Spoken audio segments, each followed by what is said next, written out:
Hello student, this is the second video of surface chemistry in which we studied about colloidal solution. बेटा जैसा कि आप लोगों ने सुना होगा एक नाम solution, इसमें जैसे वर्ड यूज हो रहा है solution. Solution का मतलब होता है when solute dissolve in solvent. It is called solution. It is a homogeneous mixture. Homogeneous का मतलब होता है एक ही फेज, one phase.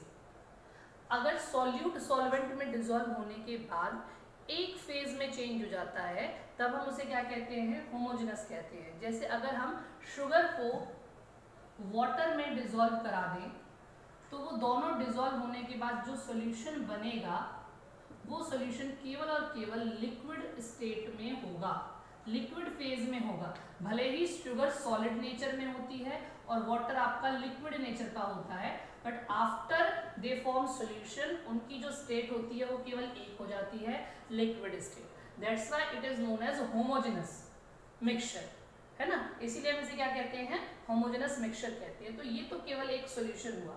अब हम इससे आगे सॉल्यूशन को कैटेगराइज कर रहे हैं. अगर हम सॉल्यूशन की बात करते हैं तो सॉल्यूशन पार्टिकल साइज के बेसिस पे तीन टाइप में डिवाइड किया गया है. सॉल्यूशन को हम पार्टिकल नेचर पे, पार्टिकल के साइज के अकॉर्डिंग और उसी की वजह से उसकी प्रॉपर्टीज डिफरेंट हो जाती हैं. हम सॉल्यूशन को तीन टाइप में डिवाइड करते हैं. First one is true solution, जो आप बेसिकली सॉल्यूशन के बारे में पढ़ते हो. Second one is colloidal solution, colloidal solution. And third one is suspension, third one is suspension. True solution के बारे में पहले मैं आपसे डिस्कस करना चाहती हूँ. ट्रू सॉल्यूशन क्या होता है? मान लीजिए आपने शुगर को पानी में डिसॉल्व करा दिया, शुगर को ही पानी में मैंने डिसॉल्व कराया है. तो जब डिसॉल्व होने के बाद जो पूरा सॉल्यूशन बना वो पूरा लिक्विड हो गया.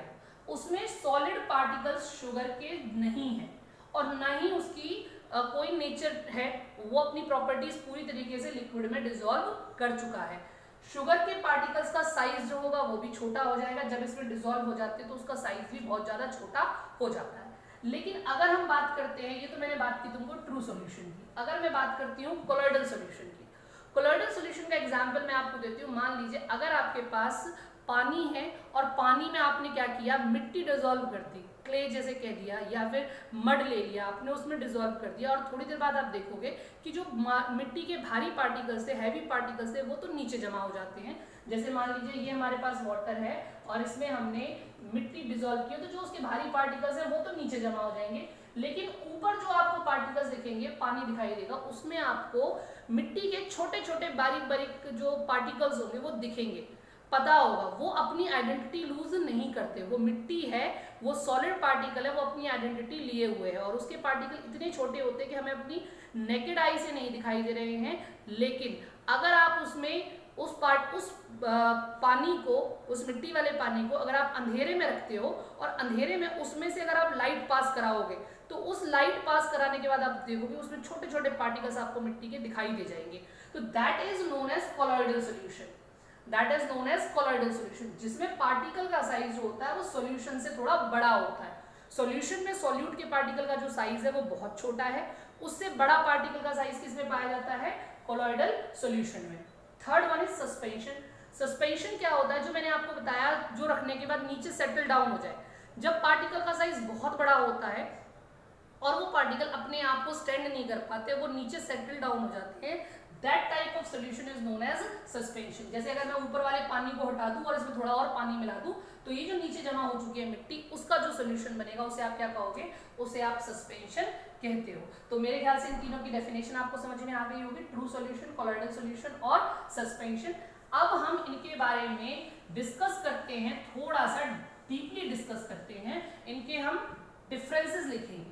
सबसे पहले मैं यहाँ लिख रही हूँ ट्रू सॉल्यूशन. बेटा मैं आगे इसके ट्रू वर्ड यूज जरूर कर रही हूँ, बट एक्चुअल में ये है वही सॉल्यूशन, जिसमें सॉल्यूट और सॉल्वेंट दो चीजें होती हैं. सेकंड हमारे पास है कोलॉइडल सॉल्यूशन और थर्ड हमारे पास है सस्पेंशन. सस्पेंशन. तो सबसे पहला पॉइंट है इनका नेचर. अगर हम कहें ट्रू सॉल्यूशन जो होता है, मैं कह रही हूं ट्रू सॉल्यूशन होमोजेनस नेचर का होता है. किस नेचर का होता है? होमोजेनस। होमोजेनस का मतलब है हमारे पास जिसमें केवल एक फेज पाई जाती है, उसे हम क्या कहते हैं? होमोजेनस नेचर कहते हैं। जैसे मैंने कहा भी शुगर को पानी में डिसॉल्व करा दिया तो वो उसकी एक ही नेचर रहती है, that is known as homogeneous nature. Second one जो होता है हम ये कहते हैं इसको, ये हेट्रोजेनस नेचर का होता है। हेट्रोजेनस का मतलब इसमें एक से ज्यादा फेज पाई जाएंगी, यानी कि 2 फेजेस पाई जाएंगी, 3 फेजेस नहीं होंगी, 2 फेजेस होंगी। लेकिन हेट्रोजेनस हम कहते हैं जनरली हेट्रोजेनस। जनरली हेट्रोजेनस का मतलब मैंने जनरली लिखा हुआ, जनरली का मतलब वैसे तो हेट्रोजेनस है बट कुछ केसेस ऐसे हैं कोलॉइडल सॉल्यूशन में जिसमें ये होमोजेनस भी हो सकता है। 2 केसेस हैं, वो हम आगे डिस्कस करेंगे, मैं इसको आगे बताऊंगी आपको। Third one is suspension. Suspension हमेशा ही हेट्रोजेनस होगा। अब अगर आप ये बात समझ नहीं पाए हो तो मैं दोबारा बताती हूँ आपको। जैसे अगर आप शुगर को पानी में डिसॉल्व करते हो तो शुगर पानी में डिसॉल्व होने के बाद एक फेज सॉल्यूशन बन जाती है। शुगर भले सॉलिड है लेकिन उसमें सॉलिड कुछ नहीं रहता, वो पूरा लिक्विड बन जाती है। कोलॉइडल सॉल्यूशन में अगर आपने मिट्टी डिसॉल्व की है तो मिट्टी अपना जो उसका गुण है उसे नहीं छोड़ती, उसका जो मिट्टी है वो सॉलिड पार्टिकल है, वो सॉलिड ही रहेगी, वो पूरी तरीके से डिसइंटीग्रेट होकर अपनी आइडेंटिटी नहीं छोड़ेगी। That's why I said it heterogeneous. Suspension हमेशा ही हेट्रोजेनस होता है। जैसे मैंने आपको कहा अगर मिट्टी को अगर पानी में डिसॉल्व करते हो तो बड़े बड़े पार्टिकल कभी भी डिसॉल्व नहीं होते, वो हमेशा ही आपको नेकेड आई से भी दिखते हैं। इसका मतलब वो हेट्रोजेनस है, 2 फेजेस में है। Second one is particle size. इसमें जो पार्टिकल होता है वो लेस देन 1 नैनोमीटर होता है, मतलब पार्टिकल इतना छोटा है कि 1 नैनोमीटर से भी छोटा साइज होता है उसका। कोलॉइडल सॉल्यूशन की अगर बात करते हो तो इसके पार्टिकल का साइज जो होता है वो 1 नैनोमीटर से लेके 1000 नैनोमीटर तक साइज हो सकता है। मतलब 1 नैनोमीटर का भी कोलॉइडल सॉल्यूशन है, 2 नैनोमीटर का भी, 50 का भी, 500 का भी और 999 नैनोमीटर का भी हम किस में रखते हैं? कोलॉइडल सॉल्यूशन में रखते हैं।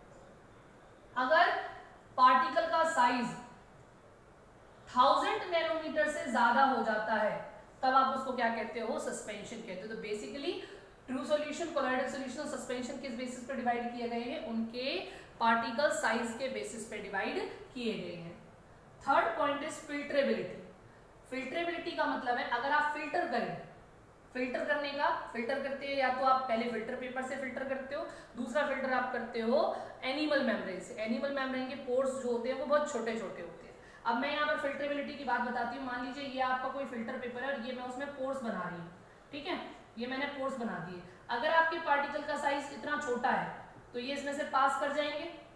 अगर मान लीजिए पार्टिकल का साइज इतना बड़ा है तो क्या ये इसमें से पार होंगे, पास होंगे? नहीं हो सकते। तो अगर हम फिल्ट्रेबिलिटी की बात करते हैं तो ट्रू सॉल्यूशन के पार्टिकल का साइज सबसे छोटा होता है, तो दे पास थ्रू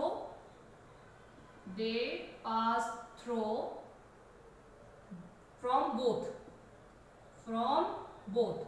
कौन कौन?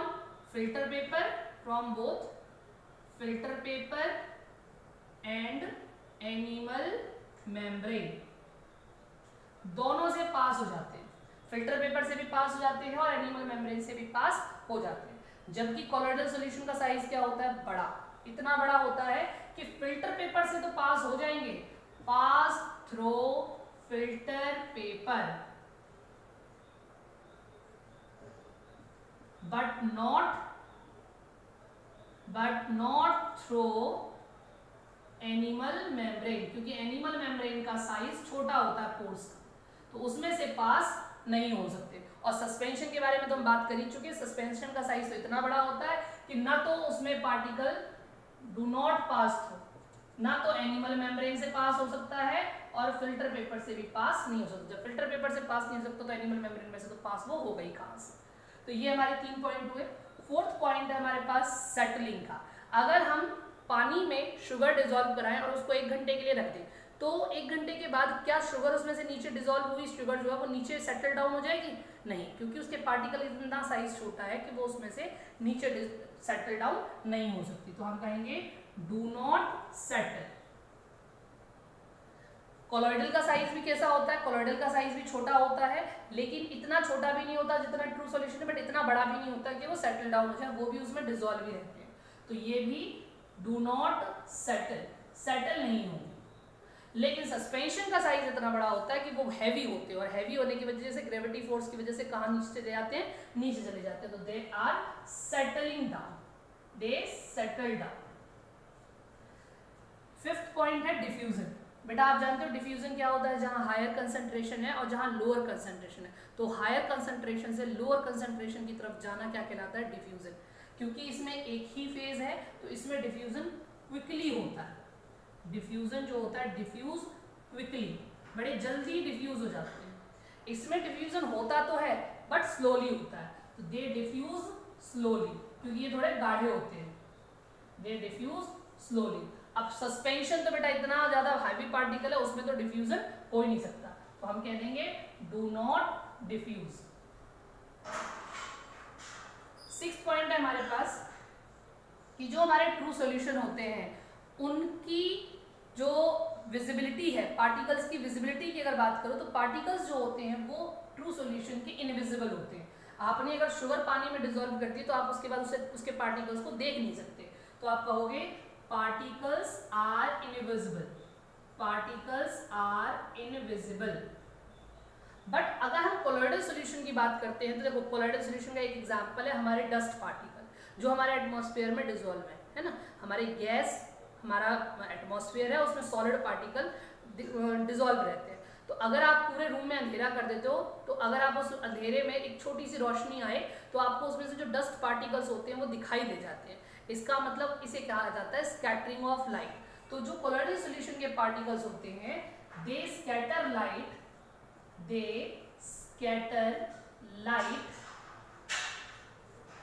and seen by ultra microscope and seen by ultra microscope। Light scatter करते हैं, वैसे नेकेड आई से नहीं देख सकते बट लाइट स्कैटर करते हैं और हम उसके बाद उन्हें अल्ट्रा माइक्रोस्कोप से देख भी सकते हैं। सस्पेंशन के पार्टिकल इतने बड़े होते हैं कि आप अपनी नेकेड आई से देख सकते हो, अदरवाइज माइक्रोस्कोप से तो देख ही सकते हो। देख seen by naked eye और by माइक्रोस्कोप। लास्ट पॉइंट जो हमारे पास है वो मैं लास्ट पॉइंट यहाँ लिख दे रही हूँ। लास्ट पॉइंट है आपके पास जो ट्रू सॉल्यूशन होगा वो ट्रांसपेरेंट होगा, आर पार उसके देखा जा सकता है, it is transparent. Colloidal solution जो होता है वो ट्रांसपेरेंट तो नहीं होता, लेकिन ऐसा भी नहीं होता कि बिल्कुल अंधेर काला हो जाए, ऐसा भी नहीं होता। ट्रांसलूसेंट होता है, आपको दिखाई तो नहीं देगा लेकिन वो पूरी तरीके से व्हाइट भी नहीं होगा, ट्रांसपेरेंट भी नहीं होगा, जिसे हम ट्रांसल्यूसेंट कहते हैं। ट्रांसल्यूसेंट इसका एक एग्जांपल है, जैसे प्रोटीन मिक्सचर लोग पीते हैं तो प्रोटीन को अगर पानी में डिसॉल्व कर दिया जाए तो आप सॉल्यूशन देखना ट्रांसपेरेंट सॉल्यूशन उसका नहीं होता, तो इट इज ट्रांसल्यूसेंट। लास्ट होता है सस्पेंशन, उसके तो आर पार आप देख ही नहीं सकते, दैट इज ओपेक। तो ये हमारे पास ट्रू सॉल्यूशन, कोलॉइडल और सस्पेंशन खत्म होता है। ट्रू सॉल्यूशन में आप दो चीजें बेसिक हैं कि ये एक तो 1 नैनोमीटर से छोटा साइज होता है पार्टिकल का, और पार्टिकल कैसे होते हैं इसका जो नेचर है वो होमोजेनस होता है। बाकी सारी प्रॉपर्टी आप इसी से याद रख सकते हो, क्योंकि इसी नेचर पर चाहे उसकी पार्टिकल साइज की बात कर लीजिए या आप होमोजेनस हेटेरोजेनस की बात कर लीजिए, इसी बेसिस पर हमने इनको डिवाइड किया गया है। इस सॉल्यूशन को हमने 3 टाइप में डिवाइड किया है, ट्रू सॉल्यूशन, कोलॉइडल सॉल्यूशन और सस्पेंशन। अब हम नेक्स्ट बात करते हैं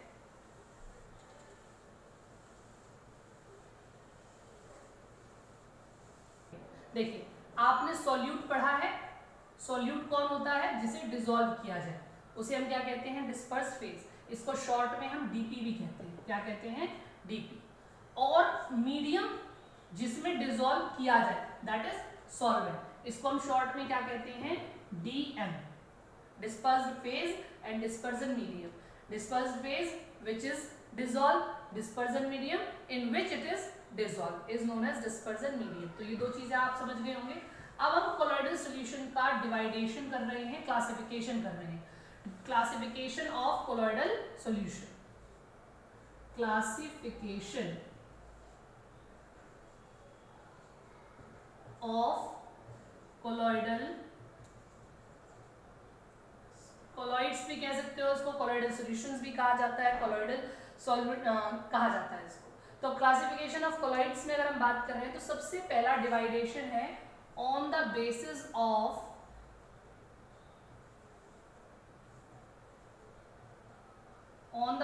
of physical state of dispersion phase and medium. मतलब डिस्पर्जन फेज और डिस्पर्जन मीडियम की फिजिकल स्टेट के बेसिस पे हम क्लासिफाई करते हैं।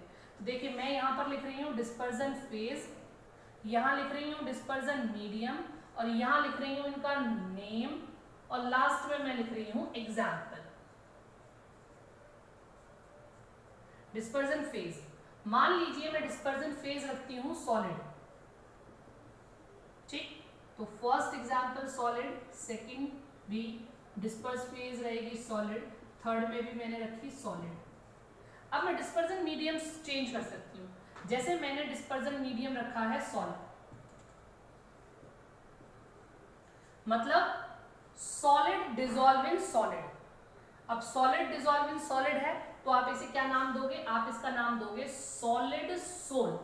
बेसिकली जिसमें डिस्पर्जन मीडियम, जिसमें हमारे डिस्पर्स फेज है सॉलिड, उनको हम सोल कहते हैं, ठीक। तो अब क्योंकि solid and solid known as solid sol. अब इसका आप एग्जांपल देखो, मेटल है, दो मेटल आपने ले ली, दो या दो से ज्यादा मेटल आपने ले ली, वो दोनों किस नेचर की हैं, सॉलिड नेचर की हैं। आपने उनको मिक्स कर दिया, उनका कोलोइडल सॉल्यूशन तैयार कर दिया, आप उसे क्या कहते हो, अलॉयज कहते हो। क्या कहते हो, अलॉयज कहते हो। तो अलॉयज में एक्चुअल में क्या होती हैं, दोनों मेटल जो होती हैं वो किस नेचर की होती हैं, सॉलिड, यानी डिस्पर्जन फेज भी सॉलिड और डिस्पर्जन मीडियम भी क्या होता है उसमें, solid. That is known as solid sol, और इसका एग्जांपल हो गया हमारे पास अलॉय। अब सेकंड है डिस्पर्जन फेज, तो आपके पास रहे सॉलिड, और डिस्पर्जन मीडियम आपका हो जाए लिक्विड। डिस्पर्जन फेज आपके पास रहे सॉलिड और आपका मीडियम क्या हो जाए, लिक्विड। अब आप देखिए इसको आप क्या कहोगे, आप इसको सिंपली कहोगे सोल। क्या कहोगे, इसको सोल कहोगे। आप एग्जाम्पल सोच सकते हो इसका, जैसे for example cell fluid. Cell fluid, cell fluid मतलब समझते हो, आपके बॉडी में सेल्स होते हैं, सेल में बेसिकली लिक्विड होता है, लेकिन उसमें जो ऑर्गेनिल्स पड़े होते हैं वो सॉलिड नेचर के होते हैं। तो बेसिकली लिक्विड के अंदर सॉलिड डिसॉल्व है, it is known as sol. Third one is gas, यानी डिस्पर्जन मीडियम क्या हो, गैस हो, और फेज क्या हो, सॉलिड। अब आप अपना एटमॉस्फेयर देखिए, आपका जो एटमॉस्फेयर है वो क्या है, आपका atmosphere solid nature, sorry gases nature का है। आपके आसपास क्या है, गैस है। और अगर आप उसमें डस्ट पार्टिकल देखते हो, स्मोक पार्टिकल देखते हो, तो वो पार्टिकल क्या है, सॉलिड नेचर के। तो डिस्पर्जन मीडियम, सॉल्वेंट क्या हो गया हमारा, सॉल्वेंट हमारा हो गया गैस, और उसमें डिसॉल्व क्या है, सॉलिड। तो सॉलिड इन गैस, इसको हम कहते हैं एरोसोल। कौन सा सोल, एरोसोल। एरोसोल मतलब एयर का सोल, एरोसोल। इसका एग्जाम्पल हो जाएगा डस्ट पार्टिकल, ठीक है ना। इसका एग्जाम्पल हमारे पास क्या हो गया, डस्ट हो गया।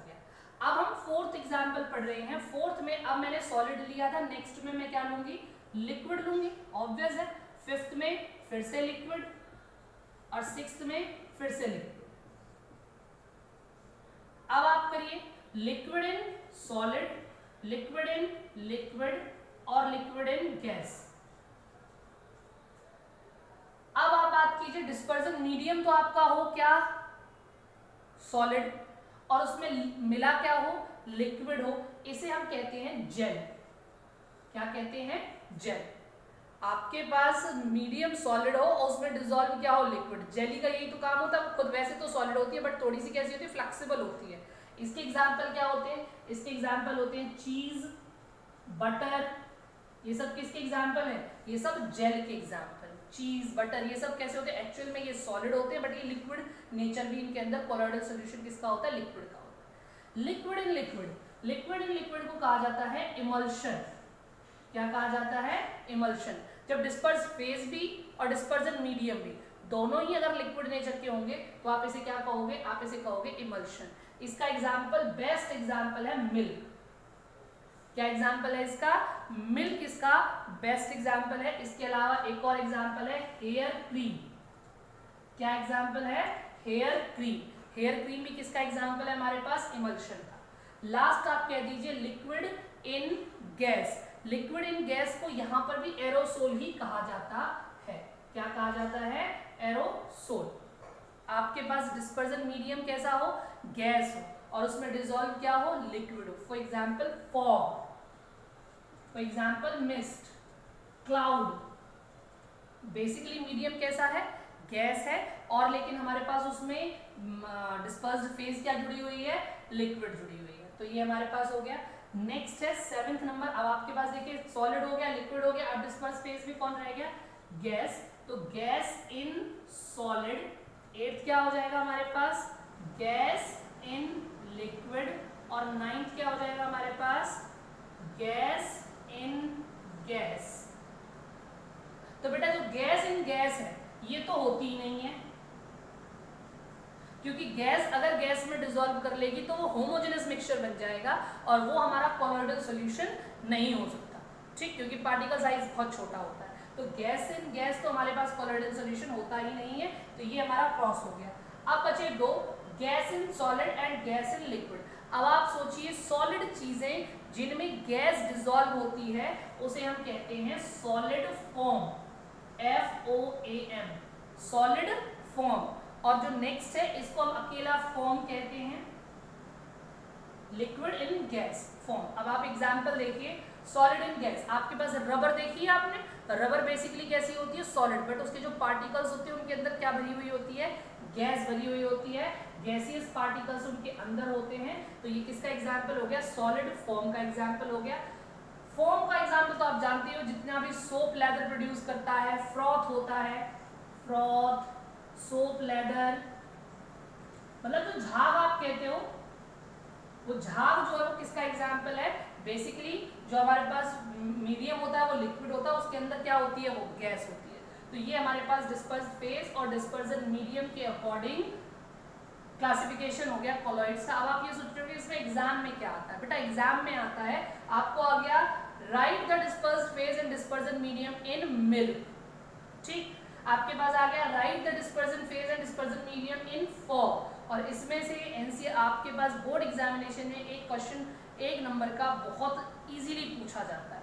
अब मैं इसमें दूसरी चीज डिस्कस कर रही हूँ बेटा, मैंने आपको जब शुरुआत में बताया तो मैंने ये कहा था कि बेसिकली जनरली हमारे जो कोलॉइडल सॉल्यूशन होते हैं वो हेट्रोजेनस होते हैं, जनरली हेट्रोजेनस होते हैं, बट मैंने कहा था जनरली का मतलब मैंने कहा था कि कुछ ऐसे भी हैं जो होमोजेनस होते हैं। अब देखिए आप, होमोजेनस का मतलब होता है जिसमें एक फेज हो। देखिए solid is dissolve in solid, it is also homogeneous, liquid is dissolve in liquid, it is also homogeneous, क्योंकि लिक्विड और लिक्विड है तो भी एक ही फेज हो गई, one phase, that is liquid. इसमें सॉलिड और सॉलिड है तो इसमें भी एक ही फेज हो गई, that is one phase, it is also solid. तो ये आपके पास वन फेज में गैस और गैस था, ये भी आपके पास वन फेज था, लेकिन ये तो कंसीडर ही नहीं होता कोलॉइडल में। तो इसीलिए ये दोनों कैसे हैं, ये दोनों होमोजेनस हैं, ये दोनों कैसे हैं, होमोजेनस। बाकी सारे क्या हैं, solid in liquid, solid in gas, liquid in solid, liquid in gas, gas in, तो दो फेजेस हैं। बाकी केवल इन दोनों में सेम फेज थी, इसीलिए मैंने इनको जनरली वर्ड कैटेगराइज किया था, मैंने उसमें आपके पास प्रॉपर हेट्रोजेनस वर्ड कैटेगराइज नहीं किया था। हमारा यहाँ पर ये on the basis of physical state खत्म होता है।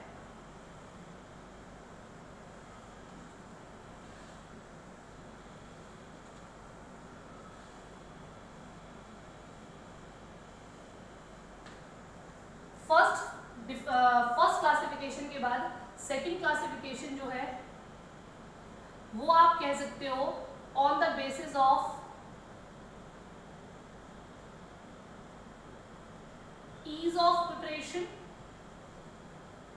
on the basis of ease of preparation, मतलब फेज एंड डिस्पर्जन मीडियम, मतलब डिस्पर्स फेज और डिस्पर्जन मीडियम के बीच में किस तरीके का इंटरेक्शन है, इस बेसिस पे भी हम इसको क्लासिफाई करते हैं। तो इस बेसिस पे हमारे पास ये दो टाइप के हैं, first one is lyophilic and second one is lyophobic. आप इनके नाम से ही इनके बारे में जान सकते हैं। हम पहले बेसिक पॉइंट बात करेंगे, फिर इनके डिफरेंसेस की बात करेंगे, बहुत इंपॉर्टेंट है आपके एग्जामिनेशन के पॉइंट ऑफ व्यू से। लायोफिलिक, फिलिक का मतलब होता है लविंग, लविंग मतलब if disperse medium easily interact with dispersion phase, अगर डिस्पर्स फेज और मीडियम एक दूसरे को अट्रैक्ट करते हैं तो they form lyophilic sol. If phobic का मतलब फोबिया, फोबिया मतलब डर, डर या आप कह सकते हो हेट, तो that they are hating.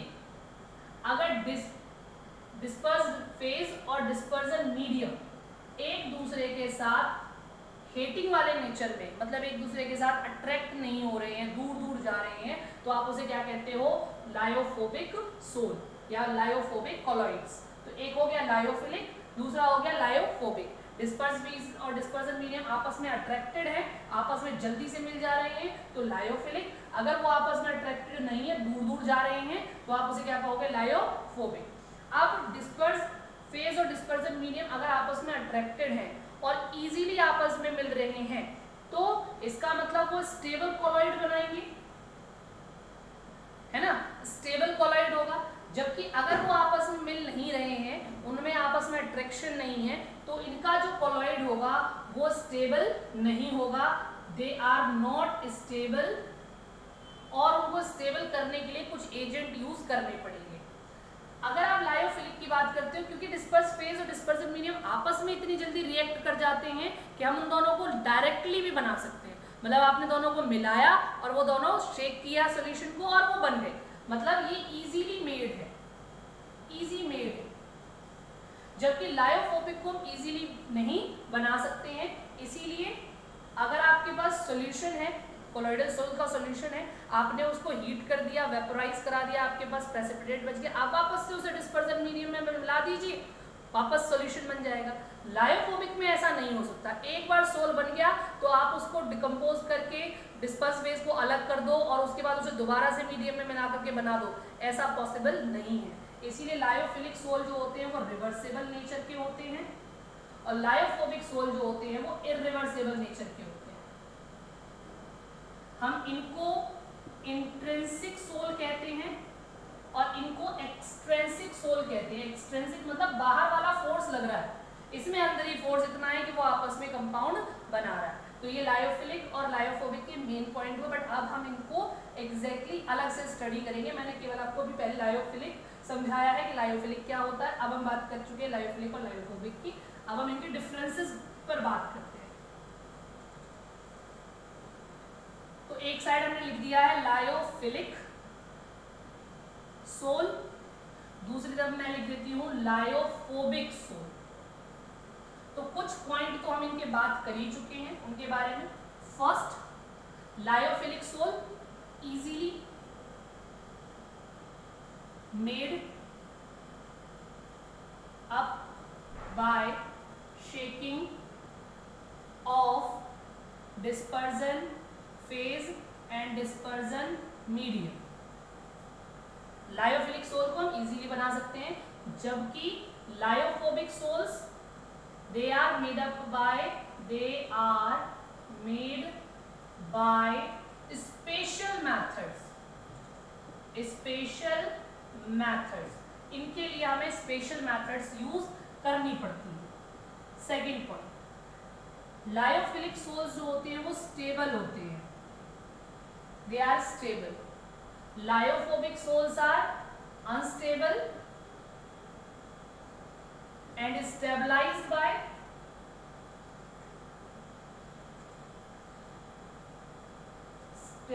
by some electrolyte। Third point, they are reversible. मैंने अभी बताया आपके पास लायोफिलिक सोल है, आप उसे हीट कीजिए, उसमें से डिस्पर्स्ड फेज अलग हो जाएगा, आप उसे दोबारा पानी में डिसॉल्व करा दीजिए, वो क्या हो जाएगा, वापस से लायोफिलिक सोल में चेंज हो जाएगा। That's why they are reversible. जबकि लायोफोबिक में ये पॉसिबल नहीं है, that's why they are irreversible. Lyophilic sol जो होते हैं इनकी विस्कोसिटी जो होती है वो डिस्पर्जन मीडियम से हाई होती है, they are much viscous than dispersion medium. आप देखिए आपके पास अगर लायोफिलिक सोल बना रहे हो, मान लीजिए प्रोटीन, जिलेटिन, स्टार्च, यही है आपके पास, और डिस्पर्जन मीडियम कैसा होता है, वो पतला होता है, जबकि वो गाढ़े होते हैं, तो इसी वजह से डिस्पर्जन फेज की विस्कोसिटी क्या होती है, ज्यादा होती है। जबकि लायोफोबिक सोल में ऐसा नहीं होता, इसकी ऑलमोस्ट डिस्पर्जन मीडियम के बराबर ही होती है। तो आप ये कहोगे दे हैव सेम विस्कोसिटी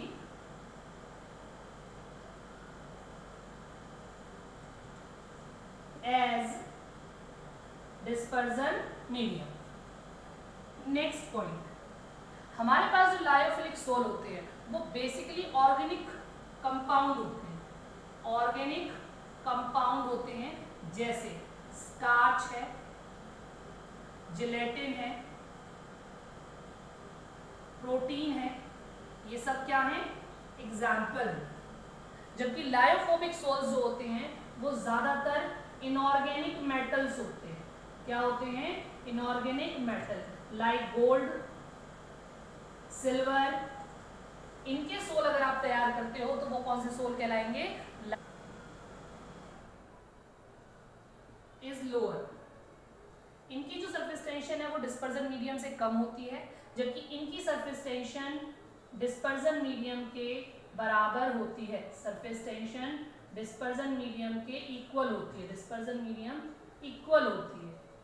तो बेसिकली हमारे पास लायोफिलिक और लायोफोबिक सोल कंप्लीट हुआ, जो कि किस पर बेस है, on the base of ease of preparation. अगर हम इजीली बात करें तो लायोफिलिक सोल इजीली प्रिपेयर होते हैं, जबकि लायोफोबिक सोल स्पेशल मेथड्स के थ्रू बनाए जाते हैं, क्योंकि डिस्पर्जन फेज और डिस्पर्जन मीडियम में अट्रैक्शन नहीं होता, तो उनको अट्रैक्शन उनमें नहीं होता, तो उनको स्पेशल मेथड्स के थ्रू बनाया जाता है। तो लायोफिलिक और लायोफोबिक में, या फिर आप ये भी कह सकते हो कि अगर डिस्पर्स फेज और डिस्पर्जन मीडियम दोनों एक दूसरे की तरफ अट्रैक्टेड है तो लायोफिलिक, और if they are hitting each other then it is lyophobic. तो दोनों में से कोई भी एक बेसिस पूछा जाए, आपको इन दोनों को ही बताना है।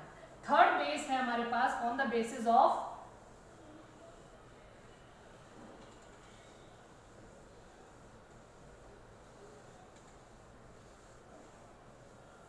थर्ड बेस जो है वो हमारे पास है on the basis of particle.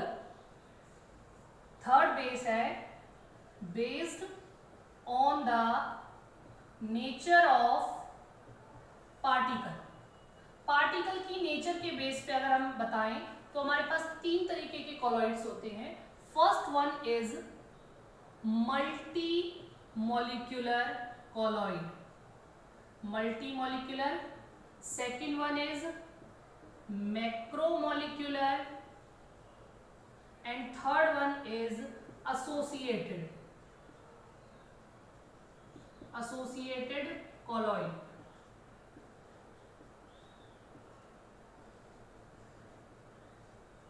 Multi molecular colloid, macromolecular colloid और एसोसिएटेड कॉलॉइड। आप अगर इनके नाम भी बहुत अच्छे से समझ जाते हो तो आप इनकी डेफिनेशन बड़े आसानी से बना सकते हो।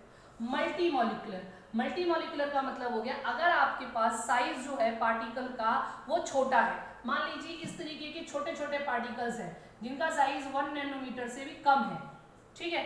अगर ये पार्टिकल्स इकट्ठे हो जाएं और इकट्ठे होकर के एक इतना बड़ा पार्टिकल बना लें जिसमें ये सभी के सभी वीक वैन डर वाल फोर्स से जुड़े हुए हैं, तो अब ये जब इनके साइज जब अलग अलग थे तब साइज बहुत छोटे थे, बट जब ये साथ आ गए तो इनका साइज जो है वो 1 नैनोमीटर से 1000 नैनोमीटर के बीच में हो गया। तो ये किस तरीके का कॉलॉइड बनाएंगे, ये बनाएंगे multi molecular colloid. When the size of particle is small and they are attracting with each other by weak van der Waals force and form a big molecule multi-molecule system which have size in between colloidal range, they form colloid which is known as multi-molecular colloid। जैसे for example है इसमें आपके पास gold soul, gold के particle वैसे बहुत छोटे छोटे होते हैं, लेकिन अगर आप उन पार्टिकल को एक साथ इकट्ठा कर देते हैं, उनके पार्टिकल आपस में weak van der Waals forces के थ्रू जुड़ जाते हैं, तो वो जो सोल बनाएंगे उसे कोलोइडल सोल को आप क्या कहोगे, गोल्ड सोल को मल्टी मॉलिक्यूलर सोल कहोगे। ऐसे ही सल्फर, आप जानते हो सल्फर में 8 आइटम कंबाइंड होते हैं। सल्फर का अगर आप सोल बनाते हो तो जब तक सल्फर का एक मॉलिक्यूल है तब तक इसका साइज बहुत छोटा है, लेकिन ऐसे सल्फर के बहुत सारे मॉलिक्यूल आपस में जुड़ जाएंगे तो उसका साइज कैसा आ जाएगा, थोड़ा बड़ा हो जाएगा, कोलोइडल रेंज में आ जाएगा और वो क्या बना लेगा, मल्टी मॉलिक्यूलर कोलोइड बना लेगा। अब अगला है मैक्रोमोलिक्यूलर कोलोइड। मैक्रोमोलिक्यूल, मैक्रो आप जानते हो, मैक्रो मींस बड़ा, बिग। अगर आपके पास कोई ऑलरेडी ही इतना बड़ा मॉलिक्यूल है जो कोलोइडल रेंज में आता है, इसमें जैसे पॉलीमर्स हैं, जैसे प्रोटीन है, जैसे स्टार्च है, ये मॉलिक्यूल अपने आप में ही इतने बड़े होते हैं कि ये कोलोइडल रेंज में होते हैं। जब ये डिसॉल्व हो जाए डिस्पर्जन मीडियम में और सीधे कैसा बना ले, कोलोइडल सोल बना ले, उसे आप क्या कहोगे, मैक्रोमोलिक्यूलर कोलोइड। थर्ड कोलॉइड में थोड़ा सा डिफरेंस है। थर्ड कोलॉइड क्या होता है, अगर आपके पास मान लीजिए आयंस हैं और जब तक ये लोअर कंसंट्रेशन में है, कंसंट्रेशन इनका क्या है, लोअर है, कम है कंसंट्रेशन, तब तक तो ये बिहेव ऐसे करते हैं जैसे ट्रू सॉल्यूशन है ये प्रॉपरली। जब तक इनका कंसंट्रेशन कम होगा तब तक ये कैसे होंगे, ट्रू सॉल्यूशन। लेकिन जब इनका कंसंट्रेशन बढ़ जाएगा, जब ये हायर कंसंट्रेशन में होंगे, हायर कंसंट्रेशन में ये मॉलिक्यूल एग्रीगेट हो जाएंगे। एग्रीगेट का मतलब एक साथ जमा हो जाएंगे, और एक साथ जमा होने के बाद फिर ये कोलॉइडल प्रॉपर्टीज शो करना शुरू कर देंगे, तब आप इसे क्या कहोगे, कोलॉइडल सॉल्यूशन। तो एसोसिएटेड कोलॉइड को दूसरा नाम मिसेल भी कहा जाता है। अब आपको याद आ रहा होगा ये मिसेल आपने 10th में पढ़ा है, soap, cleansing action of soap में। तो जब तक सोप का बहुत कम अमाउंट होता है, लोअर कंसंट्रेशन होता है, तब तक तो वो ट्रू सॉल्यूशन है। लेकिन अगर सोप पार्टिकल्स ज्यादा हो जाते हैं तब वो क्या बना लेता है, कोलॉइडल सॉल्यूशन। आपने देखा होगा सोप को, थोड़ा सा सोप अगर पानी में डिसॉल्व करो तो ट्रांसपेरेंट रहेगा, अगर ज्यादा हो जाए तो फिर वो ट्रांसल्यूसेंट हो जाता है और वो कोलॉइडल प्रॉपर्टी शो करना शुरू कर देता है। तो first one is multi molecular, small molecule held by weak van der Waals forces and give a range of colloidal range, so they form multimolecular colloid. Macromolecule में बिग मॉलिक्यूल, बड़े molecule, already ही जो macromolecule colloid के size के हैं वो कैसा colloid बना लेते हैं, मैक्रोमोलिक्यूलर कोलॉइड।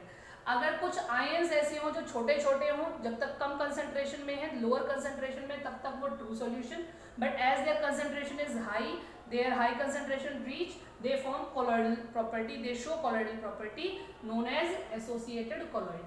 तो इन दोनों colloids के बारे में हमें ज्यादा नहीं पढ़ना, हमें पढ़ना है associated colloid के बारे में। आपको इनके एग्जाम्पल जरूर याद रखने हैं। associated colloid थोड़ा हमारे पास जरूरी है, associated colloid के बारे में हमें पढ़ना है।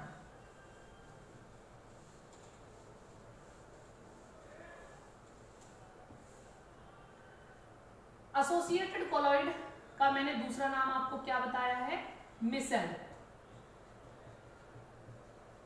इसका दूसरा नाम है मिसेल। मिसेल का मतलब when the concentration is higher, जब हमारे पास सोल्यूट का डिस्पर्स फेज का कंसंट्रेशन हाई हो जाता है तब क्या बन जाते हैं, मिसेल। तो the temperature at which micelle form, जिस टेम्परेचर पर मिसेल बनता है उसे कहा जाता है क्राफ्ट टेम्परेचर। कौन सा temperature, Krafft temperature, TK। Definition आ जाती है 1 नंबर में, what do you mean by Krafft temperature. Second है हमारे पास CMC। CMC की फुल फॉर्म होती है क्रिटिकल मिसेल कंसंट्रेशन। मतलब जो कंसंट्रेशन, जिस कंसंट्रेशन के ऊपर हमारा मिसेल बनना शुरू हो जाए, जब तक लोअर है तब तक वो क्या है, ट्रू सॉल्यूशन। लेकिन जिस कंसंट्रेशन के ऊपर वो कोलॉइड में चेंज हो जाए वो कंसंट्रेशन क्या कहलाता है, critical micelle concentration. The concentration above which micelle formation takes place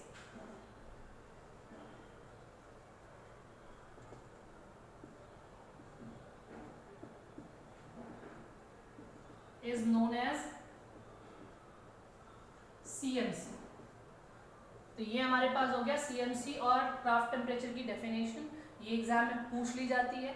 अब हमारे पास इसका एग्जाम्पल क्या है, एग्जाम्पल है हमारे पास सोप सॉल्यूशन। सोप सॉल्यूशन या आपके पास जितने भी क्लींजिंग एक्शन है, वो क्लींजिंग एक्शन सोप की हो चाहे डिटर्जेंट की हो, वो बेसिकली मिसेल फॉर्मेशन की वजह से ही होती है। तो हमें इसके बाद मिसेल फॉर्मेशन और क्लींजिंग एक्शन ऑफ सोप दोनों को पढ़ना है, तो हम इसके बाद क्लींजिंग एक्शन ऑफ सोप पढ़ते हैं।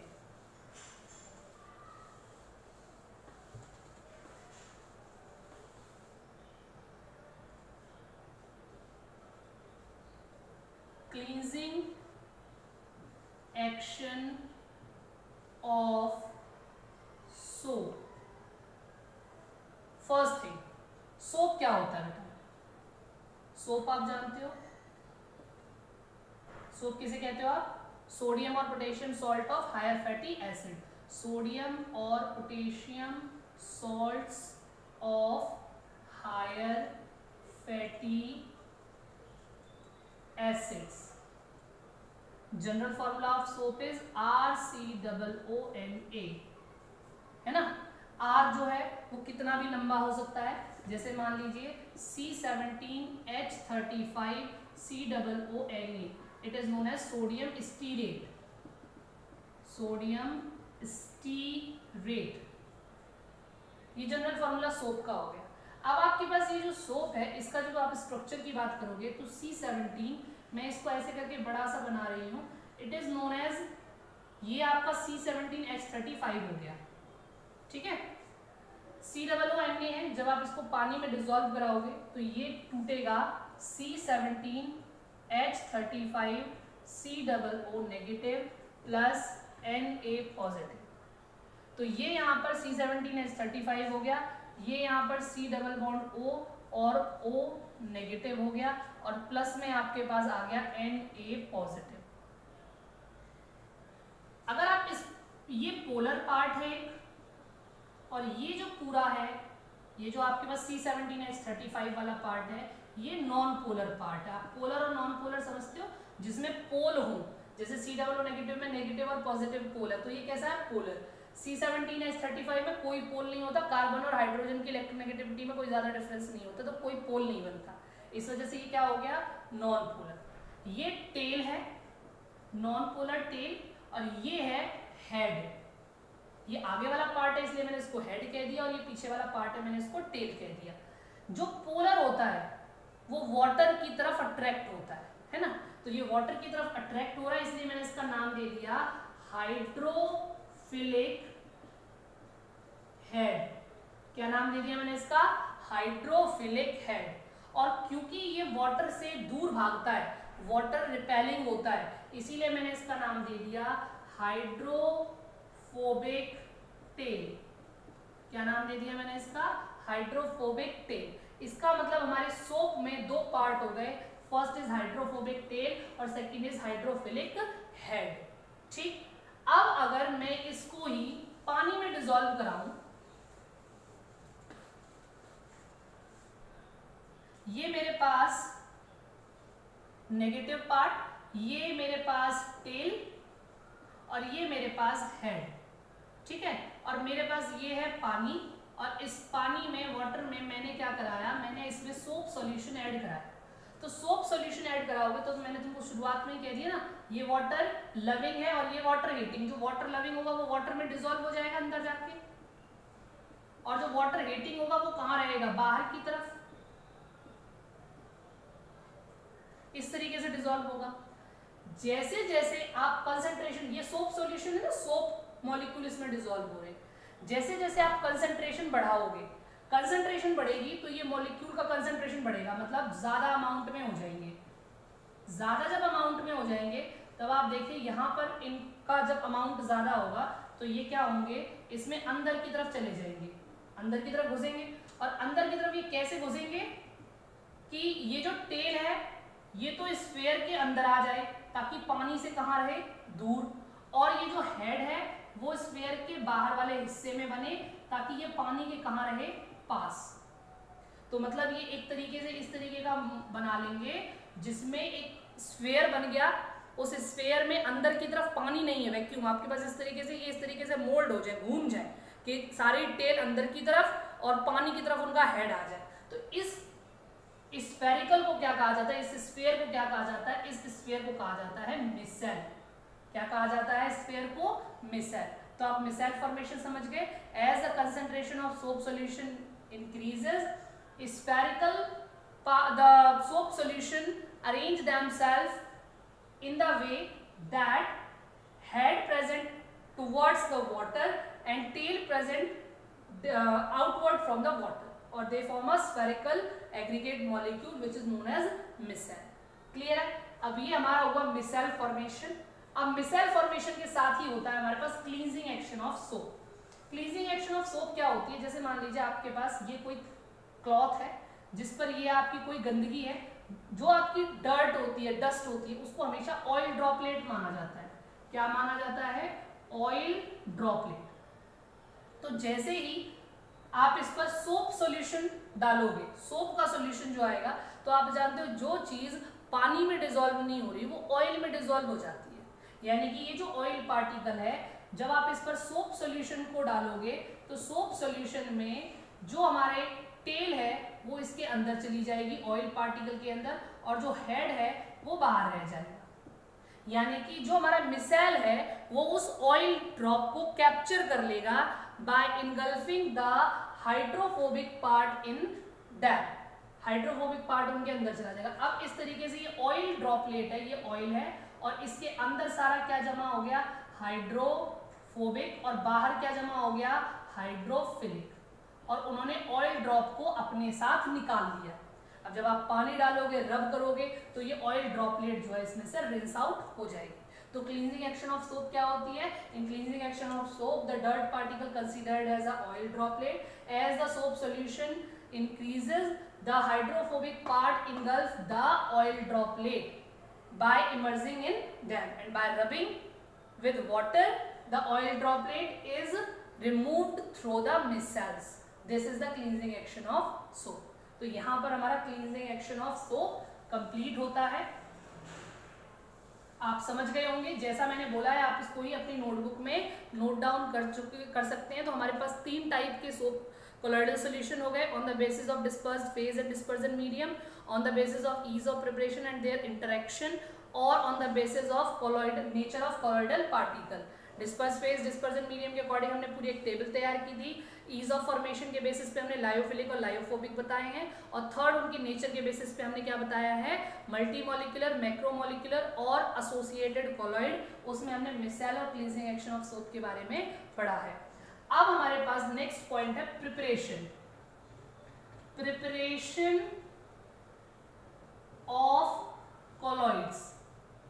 बेटा बड़ी जनरल सी बात है, जो हमारे पास कोलॉइड्स 2 तरीके के थे, लायोफिलिक और लायोफोबिक। तो बेटा जो लायोफिलिक हैं, जो केवल शेक करने से ही बन जाते हैं, मिलाते हो आप मीडियम को फेज के साथ और वो बन जाते हैं, तो उसके लिए तो स्पेशल मेथड्स की नीड नहीं है। स्पेशल मेथड की नीड केवल किसके लिए है, लायोफोबिक की। तो जो हम प्रिपरेशन पढ़ रहे हैं वो बेसिकली किसके लिए पढ़े हैं हम, ये बेसिकली प्रिपरेशन लायोफोबिक सोल की पढ़ रहे हैं। लायोफिलिक की सोल की प्रिपरेशन इसमें नहीं है। तो लायोफिलिक सोल नहीं बनाते, हम बना रहे हैं लायोफोबिक सोल। तो लायोफोबिक सोल जो होता है वो 2 तरीके से बनाया जा सकता है। First one is disintegration method. Disintegration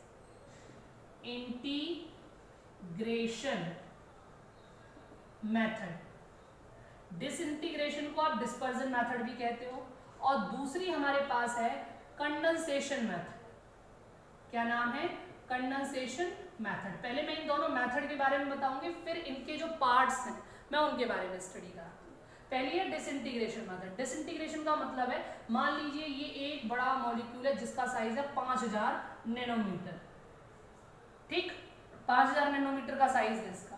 अब 5000 नैनोमीटर के साइज को हमें क्या इसका कोलॉइडल सॉल्यूशन बनाना है। मान लीजिए ये गोल्ड है, गोल्ड का एक पार्टिकल है, गोल्ड है जिसका साइज है 5000 नैनोमीटर। अब हमें इसको 50 नैनोमीटर के साइज में चेंज करना है, 50 नैनोमीटर के साइज में चेंज करना है। तो आप क्या करोगे, इसको ब्रेक करोगे, ब्रेक करोगे और ब्रेक करके इसको 50 नैनोमीटर के साइज में चेंज करोगे, यानी कि इसको क्या करोगे, तोड़ोगे। तो अगर हमारे पास बड़े मॉलिक्यूल होते हैं तो उनको हम तोड़ करके हम कोलॉइडल सॉल्यूशन की रेंज में लाते हैं। That is known as disintegration method. Second method जो है वो है हमारी कंडेंसेशन मेथड। कंडेंसेशन मेथड में क्या करते हैं, मान लीजिए आपके पास ये साइज है, मान लीजिए ये 0.5 नैनोमीटर का साइज है, ये भी 0.5 नैनोमीटर का साइज है। आप क्या करोगे, इनको जोड़ोगे और जोड़ करके कंडेंस करा करके 1 नैनोमीटर साइज का पार्टिकल बनाओगे। तो ये मेथड क्या कहलाती है, कंडेंसेशन मेथड। तो आपको समझ में आ गया होगा मैं डिसइंटीग्रेशन और कंडेंसेशन का मतलब क्या है। अगर बड़े पार्टिकल को तोड़ करके छोटे छोटे पार्टिकल कोलॉइडल सॉल्यूशन की रेंज में लाए जाओ, डिसइंटीग्रेशन। छोटे पार्टिकल को जोड़ करके कंडेंस करके बड़े पार्टिकल की रेंज में लाओ, कंडेंसेशन मेथड। अब डिसइंटीग्रेशन मेथड अगर आप पढ़ते हो तो डिसइंटीग्रेशन मेथड के हमारे पास बेसिकली 3 पार्ट हैं। First one is mechanical disintegration, जो ज्यादा इंपॉर्टेंट नहीं है लेकिन बताना जरूरी है, बड़ा इजी सा एग्जांपल है इसका। First one is mechanical, second one is electro disintegration,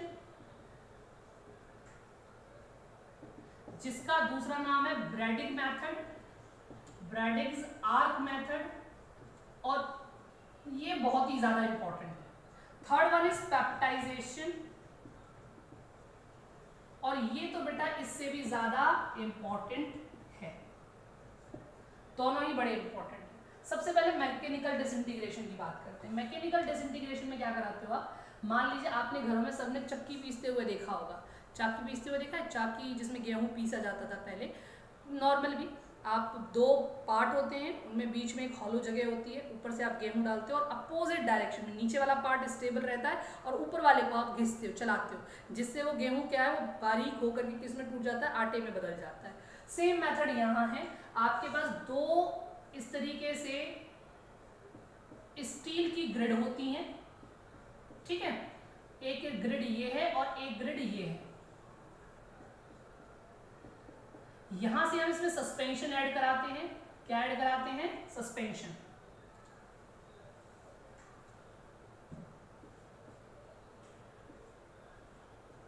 suspension add कराते हैं। ये जो दोनों स्टील की ग्रिड है, ये स्टील ग्रिड अपोजिट डायरेक्शन में मूव करती है, मतलब ये इधर मूव करेगी तो ऊपर वाली इधर मूव करेगी, ऊपर वाली उधर जाएगी तो नीचे वाली इधर जाएगी, जिससे इनके बीच में जो भी सस्पेंशन आएगा वो क्या होता जाएगा, पिसता चला जाएगा, और पिसेगा तो किस में टूटेगा, छोटे पार्टिकल में, और उनको यहां से डिस्चार्ज करा दिया जाता है। तो that is known as mechanical. Simple सी बात है, मैकेनिकल यानी किसी भी मशीन के थ्रू बड़े पार्टिकल को छोटे पार्टिकल में डिसोसिएट कराना, ये हो गया mechanical disintegration. First one is complete. Second one electro disintegration. Electro disintegration में क्या कराते हैं? इसमें basically gold sol, silver sol, मतलब गोल्ड, सिल्वर, प्लैटिनियम, इस तरीके के सोल जो होते हैं वो इस मेथड से बनाए जाते हैं। इसमें क्या करते हैं आप ना, एक ऐसे तरीके से बीकर लोगे बड़ा, इसमें अंदर एक वाटर बाथ होगा, जिसमें यहाँ पर आपके पास पानी होगा। क्या होगा? बेसिकली इसमें वाटर होगा, ठीक है, और यहां पर आपने आइस क्यूब्स रखे होंगे। ये सारे क्या रखे हुए हैं? आइस क्यूब्स हैं, ठीक। जिस भी मेटल का आपको सोल बनाना है, मान लीजिए गोल्ड का सोल बनाना है, तो आप जो रॉड यूज करोगे, इसमें इलेक्ट्रोड जो लगाओगे दोनों, वो गोल्ड के होने चाहिए। अगर मान लीजिए आपको सिल्वर का सोल बनाना है, तो जो आप दो इलेक्ट्रोड डिप करा रहे हो उस वाटर में, वो सिल्वर के होने चाहिए। प्लैटिनियम का सोल बनाना है, तो जो इलेक्ट्रोड आप डिप करा रहे हो वो किसके होने चाहिए? वो प्लैटिनियम के होने चाहिए। बेसिकली वो इलेक्ट्रोड उसी मेटल के होने चाहिए जिसका आपको सोल तैयार करना है। इनको आप एनोड बना दो और कैथोड बना दो। पता ही है आपको, मेटल को अगर आप दो मेटल की रॉड लगाओ और उनको पॉजिटिव और नेगेटिव से जोड़ दो तारों से, तो वो क्या बन जाते हैं? इलेक्ट्रोड का काम करने लगते हैं। अब जब इसमें से करंट पास होगा तो धीरे धीरे, आप जानते हो अगर करंट पास होता है तो आर्क यानी कि चिंगारी निकलती है। जब ये चिंगारी होगी तो ये जो मेटल है यहाँ पर आर्क प्रोड्यूस होगा। क्या प्रोड्यूस होगा? आर्क, चिंगारी। चिंगारी प्रोड्यूस होगी तो मेटल क्या होगी? वो पिघलेगी, है ना, और पिघल के कहाँ आएगी? वाटर में। और वाटर में आपने नीचे क्या लगा रखी है? आइस, जो उसे लगातार क्या करेंगी? ठंडा करेंगी, जिससे छोटे छोटे पार्टिकल धीरे धीरे करके उस मेटल इलेक्ट्रोड से वाटर में डिसॉल्व होते चले जाएंगे, और वाटर में डिसॉल्व होने के बाद वो क्या बना लेंगे? वो अपना सोल तैयार कर लेंगे। तो उसमें थोड़ा सा KOH और मिला दिया जाता है, जिससे कि ये स्टेबलाइज हो जाए और हम यहाँ पर अपना गोल्ड सोल और सिल्वर सोल इस तरीके से तैयार कर सकते हैं। इसे ब्रैडिक आर्क मेथड कहा जाता है। ये बड़ी ही इंपॉर्टेंट मेथड है, आप इसको एज इट इज याद कर लेंगे, ब्रैडिक आर्क मेथड को। Third one is peptization. Peptization क्या होता है? पेप्टाइजेशन होता है हमारे पास, मान लीजिए आपके पास कोई सोल है, आपके पास कोई कोलॉइड है, कोलॉइड को ही सोल कहा जाता है बेसिकली। आपके पास कोई कोलॉइडल सोल है जो प्रेसिपिटेट है, उसका बिल्कुल फ्रेशली प्रिपेयर्ड प्रेसिपिटेट है। फ्रेशली प्रिपेयर्ड प्रेसिपिटेट है। फ्रेशली प्रिपेयर्ड का मतलब है अभी के अभी बनाया हुआ प्रेसिपिटेट हो। अगर आपके पास कोई फ्रेशली प्रिपेयर्ड प्रेसिपिटेट हो और आप उसमें dispersion medium, suitable dispersion medium उसमें डाल दें, और थोड़ा सा उसमें अगर आप इलेक्ट्रोलाइट डाल देते हो, क्या ऐड करा देते हो? बेसिकली थोड़ा सा इलेक्ट्रोलाइट, तो वो प्रोसेस क्या कहलाती है? पेप्टाइजेशन। और इनसे क्या बन जाता है? इन सबसे मिल जाता है आपका lyophobic sol.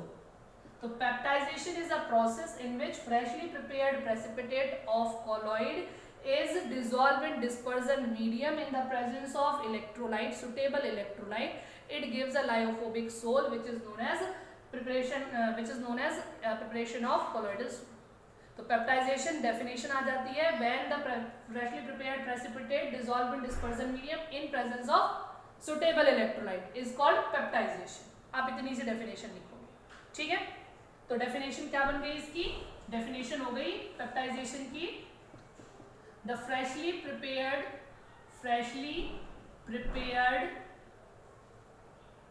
precipitate of sol dissolved in suitable dispersion medium in presence of some electrolyte is called peptization. ये पेप्टाइजेशन की डेफिनेशन होगी. अब बात ये आती है, कई बार पूछ लिया जाता है what is the cause of peptization. इसका एग्जांपल है, मान लीजिए आपके पास FeOH होल थ्राइस, इसका फ्रेशली प्रिपेयर्ड सोल है, फेरिक हाइड्रोक्साइड का फ्रेशली प्रिपेयर्ड सोल है, और आप इसमें थोड़ा सा फेरिक क्लोराइड डाल दीजिए. फेरिक क्लोराइड FeCl3 है तो Fe पे 3 पॉजिटिव चार्ज आ गया है ना. तो ये जब बनेगा तो ये सोल बना देगा किसका? FeOH थ्राइस और Fe3 पॉजिटिव का, यानी आयरन का एक तरीके से सोल बन जाएगा, जिसे क्या कहा जाता है? ये प्रोसेस क्या कहलाती है? ये प्रोसेस पेप्टाइजेशन प्रोसेस कहलाती है.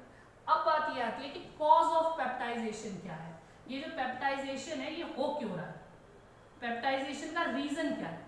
तो देखिए, पेप्टाइजेशन का रीजन ये होता है, आपके पास जो भी सोल है, मान लीजिए आपके पास FeOH थ्राइस ये सोल है, और जब आप इसके साथ में इलेक्ट्रोलाइट ऐड कराते हो, तो इलेक्ट्रोलाइट जो भी ऐड करा रहे हो उसमें कोई कॉमन आयन जरूर प्रेजेंट होगा इलेक्ट्रोलाइट में. जैसे इसमें Fe3 पॉजिटिव कॉमन है इस Fe3 पॉजिटिव के, तो FeOH3 मान लीजिए ये है, ठीक है, ये FeOH का थ्राइस है, तो ये इस Fe पॉजिटिव को अपनी सरफेस पर एड्सॉर्ब करा लेगा, और एड्सॉर्ब करने के बाद एक बड़ा पार्टिकल तैयार हो गया, जिसे आप क्या कहते हो? कोलॉइडल पार्टिकल कहते हो, या कोलॉइडल रेंज का पार्टिकल तैयार हो गया. इसी वजह से पेप्टाइजेशन होता है. तो यहाँ पर हमारे पास कोलॉइडल सोल की पहली प्रिपरेशन, जिसे हम डिसइंटीग्रेशन मेथड कहते हैं, वो कंप्लीट हो गई है. सेकेंड मेथड है हमारे पास कंडेंसेशन मेथड.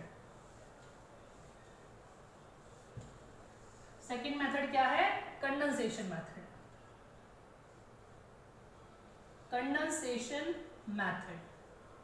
कंडेंसेशन मेथड में हम बेसिकली केमिकल मेथड के थ्रू कंडेंसेशन मेथड कराते हैं, केमिकल रिएक्शंस के थ्रू. इसमें हम केमिकल रिएक्शंस के थ्रू कोलॉइडल सोल को प्रिपेयर करते हैं. केमिकल रिएक्शन हमारे पास 4 तरीके की होती हैं. First one is oxidation.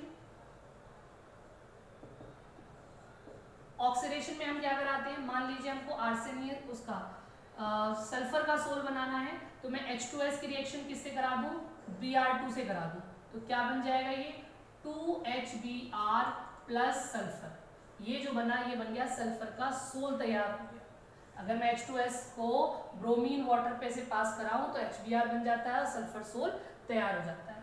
इसकी एक रिएक्शन और है, वैसे ये बहुत कम इंपॉर्टेंट है, कम पूछा जाता है, बट फिर भी आना हमें चाहिए.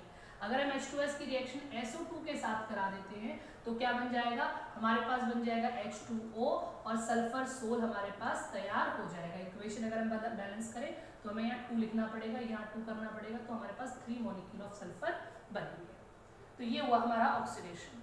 ऑक्सीडेशन इसलिए कह रही हूँ मैं, देखो HBr, सल्फर की यहाँ ऑक्सीडेशन स्टेट -2 थी, यहाँ सल्फर की ऑक्सीडेशन स्टेट 0 हो गई, तो सल्फर का क्या हो गया? इसमें ऑक्सीडेशन हो गया. That's why this process is known as oxidation.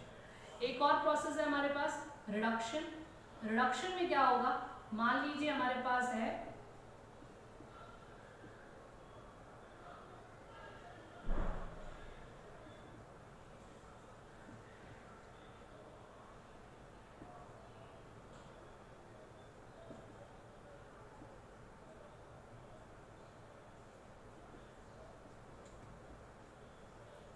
मान लीजिए हमारे पास AuCl3 है और 3 मॉलिक्यूल ऑफ SnCl2 है, तो हम क्या कराएं? हमारे पास SnCl4 बन जाएगा और Au का पार्टिकल अलग हो जाएगा. Au का मतलब गोल्ड, यहाँ पर हमारे पास इस मेथड से हम गोल्ड सोल तैयार कराते हैं। थर्ड प्रोसेस है हमारे पास हाइड्रोलाइसिस। हाइड्रोलाइसिस आप समझते हो, वाटर मॉलिक्यूल से रिएक्शन करा दी जाए, जैसे FeCl3 के रिएक्शन अगर आप वाटर से करा देते हो तो ये बना लेता है FeOH का होल थ्राइस प्लस HCl। अगर आप फेरिक क्लोराइड की हाइड्रोलाइसिस कराते हो तो ये FeOH का होल थ्राइस बनेगा, FeOH का होल थ्राइस, और 3 मॉलिक्यूल HCl के रिलीज हो जाएंगे। तो ये हमारे पास हो गई नेक्स्ट प्रोसेस हाइड्रोलाइसिस। और फोर्थ प्रोसेस जो होती है वो होती है हमारे पास डबल डिकम्पोजिशन। कौन सी? Double decomposition. ये आप लोगों ने नाम मेरे हिसाब से 10th में सारे पढ़ रखे हैं, डबल डिकम्पोजिशन या डिकम्पोजिशन। इसमें होता है जैसे आपके पास, चलिए मैं इस प्रोसेस को ऊपर लिख रही हूँ, ये नीचे ज्यादा हो चुका है क्योंकि double decomposition process, fourth process is double decomposition. Double decomposition में आयन एक दूसरे की पोजीशन एक्सचेंज करते हैं। For example AS2O3 plus H2S, तो हमारे पास AS2S3 बन जाता है और 3 मॉलिक्यूल ऑफ H2O रिलीज हो जाता है। मतलब ऑक्सीजन की जगह पर हमने क्या दे दिया? सल्फर दे दिया, और ऑक्सीजन ने सल्फर को डिस्प्लेस करा दिया, और ये कहलाता है डबल डिकम्पोजिशन। और यहाँ पर आर्सेनियस सल्फाइड का सोल तैयार हो गया। तो यहाँ हमारे पास प्रिपरेशन